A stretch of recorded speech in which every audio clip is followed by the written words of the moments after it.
Eu não nasci arquiteto. Cresci atrás de um balcão de um comércio vendendo materiais de construção.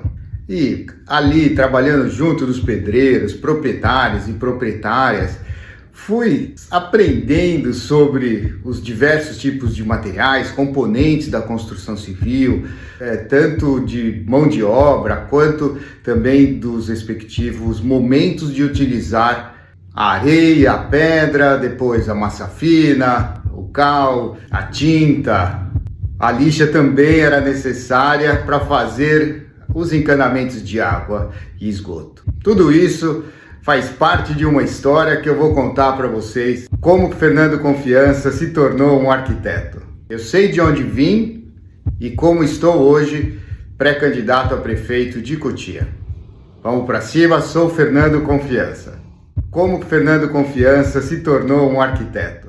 Bom, nessa atividade de materiais de construção, à medida que eu fui ganhando mais idade, chegou um momento que eu pude dirigir caminhão. Pessoal, e ali aos 18 anos, junto de mais pessoas trabalhando no transporte dos materiais, eu aprendi a carregar caminhões de areia, caminhões de pedra, caminhões de tijolos e outros materiais como madeira, tábuas, tintas, e levar até a casa das pessoas. E aí nós chegávamos para descarregar os materiais, tínhamos que transportá-los até o local mais adequado para cada obra. Não dava para a gente simplesmente descarregar na rua. E nós sabemos que Cotia tem ruas que são retas, mas a grande maioria ou nós estamos subindo ou nós estamos descendo, e assim o relevo dos imóveis também que nós entregávamos tinham essas características.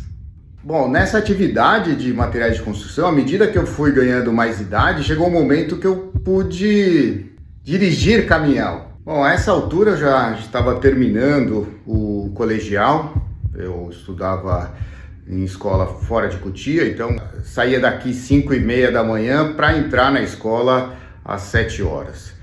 E voltava para Cotia tudo de ônibus, e chegava em Cotia aí por volta das 1h30, sem comer, morrendo de fome, imagina, E dali, após esse trabalho, depois de comer, já ia novamente direto para o trabalho e tocava em frente aí até às 6 horas da tarde. Depois disso é que eu ia poder fazer as tarefas escolares. E assim foram diariamente, do primeiro até o terceiro colegial. Mas foi uma época muito bacana, fiz boas amizades, sendo motorista aí da loja de móveis e montador de móveis. Os meus pais, sempre comerciantes, e viam no curso universitário a oportunidade para melhor condição de vida. E daqui de Cotia, essa jornada, estudava em São Paulo, fui estudar no Mackenzie, em São Paulo, onde eu estudei ali desenho industrial. Foi a minha primeira experiência em curso universitário. Eu, junto de escultores de madeira, trabalhei esculpindo a madeira e fizemos portas todas desenhadas. Aqui em Cotia tem, na casa do Celso Serralheiro, aí do Jardim Leonoro. Olha, muito bom. Foram portas para diversas cidades brasileiras e ali começou a minha jornada para esse ramo da arquitetura. Foram portas para diversas cidades brasileiras. Bom, dentre tantos produtos que o desenhista industrial pode criar, eu passei para o ramo das luminárias. Eu trabalho com luminárias desde 1993. E destas luminárias que eu fui desenhando e colocando nos projetos de iluminação, de comércios, residências, hotéis, cidades, realmente eu tenho um currículo bem diversificado nesse segmento. Eu fui percebendo que cada casa tem uma identidade, que cada pessoa enxerga de uma maneira, que não existe uma única verdade. E dali então começou na minha vida uma nova postura, uma postura de ouvir como as pessoas desejam viver. Ali nesse trabalho de desenho industrial, o que é o desenho industrial? O desenho industrial por exemplo, a batedeira que você tem na sua casa, ou liquidificador, ou ferro de passar roupa, não tem aquela alça ali onde você enfia a mão e encaixa os seus dedos? né? E você consegue segurar com firmeza. Enfim, quem faz esse projeto para que isso fique seguro para você usar ou útil é o desenhista industrial. Anúncios, propagandas de produtos, e assim eu fui ingressando, deixando aquela coisa do comércio, de estar dentro dessa vida de trabalho de balcão, para ir para uma parte mais de planejamento, de desenvolvimento, de novas oportunidades que melhoravam a realidade que existia.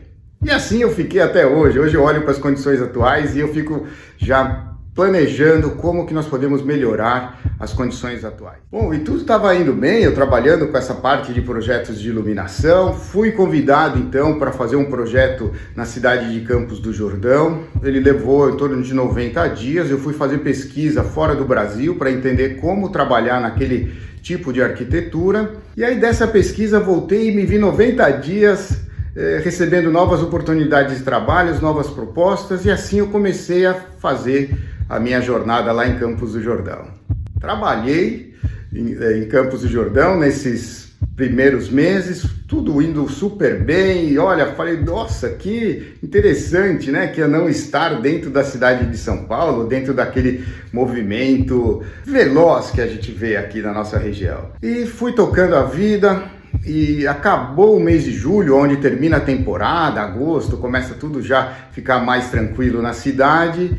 Eu falei, bom, e agora? O que vai ser da nossa vida? Pessoal, a partir daquele mês, daquela época, isso eu estou falando de 1995, a cidade simplesmente para e eu perdi tudo que eu tinha juntado. Fiquei só com uma bicicleta. Imagina como é viver numa cidade cheia de subidas e descidas, tendo apenas uma bicicleta. Bom, e com essa bicicleta que me sobrou nessa época ali da juventude, em torno dos 25 anos, eu aprendi uma coisa, que eu precisava transferir confiança para os meus clientes. Qual que foi a minha estratégia? Eu levava os projetos para os meus clientes, feitos numa folha de papel, passava o valor e pedia para eles 1% do valor. Deixava o papel com eles e até então os meus fornecedores, e quando eu chegava com o restante dos produtos, eles me davam então os outros 99%. Nunca fiquei devendo para ninguém. Bom, e com essa técnica então de eu chegar com a bicicleta, entregar a folha de projeto, eu fui ganhando então aí um pouco de dinheiro, fui poupando, guardando, e eu fiquei 7 meses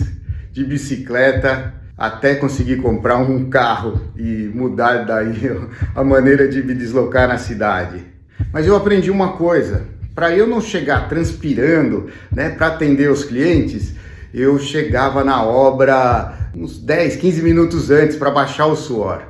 Bom, resultado disso, hoje quando eu marco um horário de reunião, eu normalmente chego no horário. Aprendi a não chegar atrasado graças a essa bicicleta.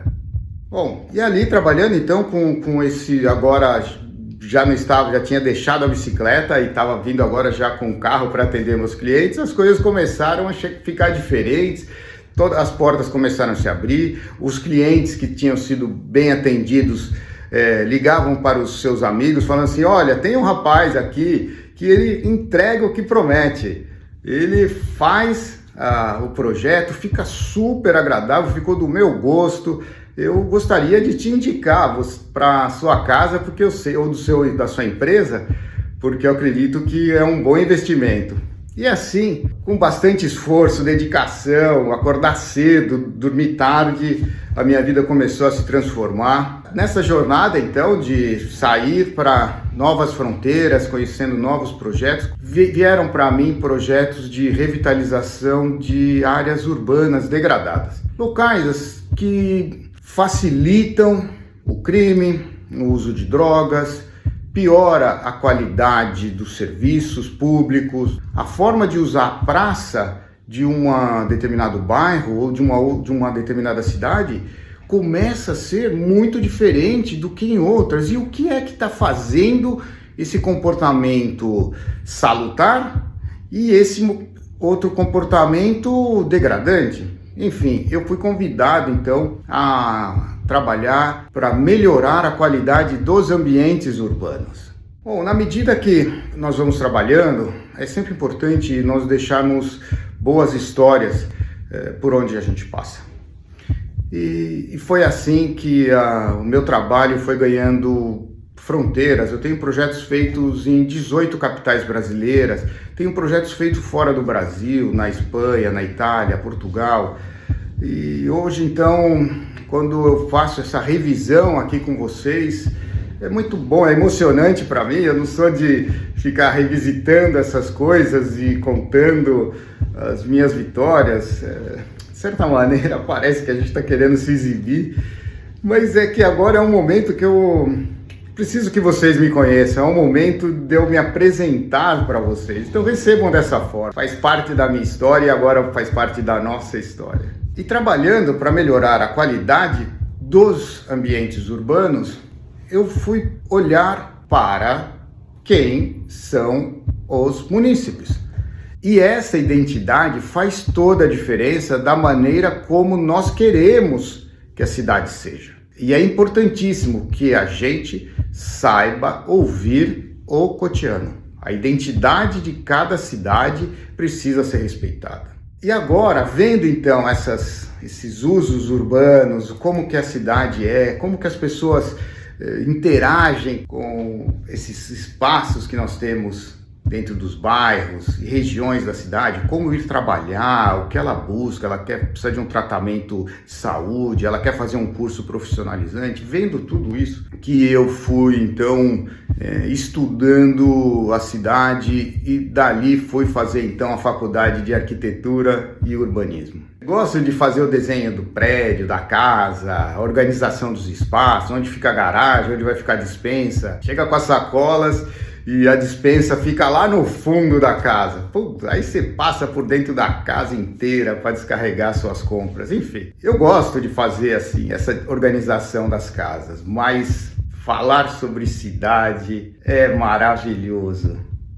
Olhar para a cidade é tão maravilhoso. Me levou, então, desde 2006 a trabalhar com entidades sem fins lucrativos, assistenciais, percebendo as demandas de cada classe social que nós temos dentro de uma cidade.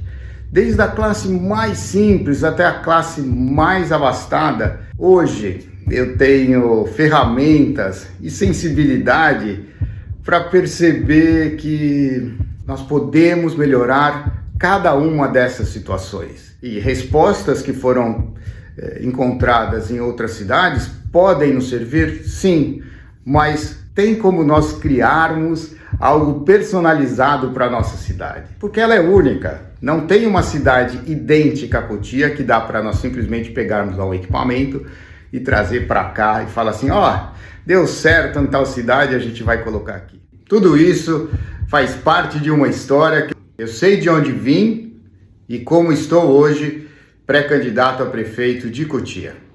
Vamos para cima, sou Fernando Confiança.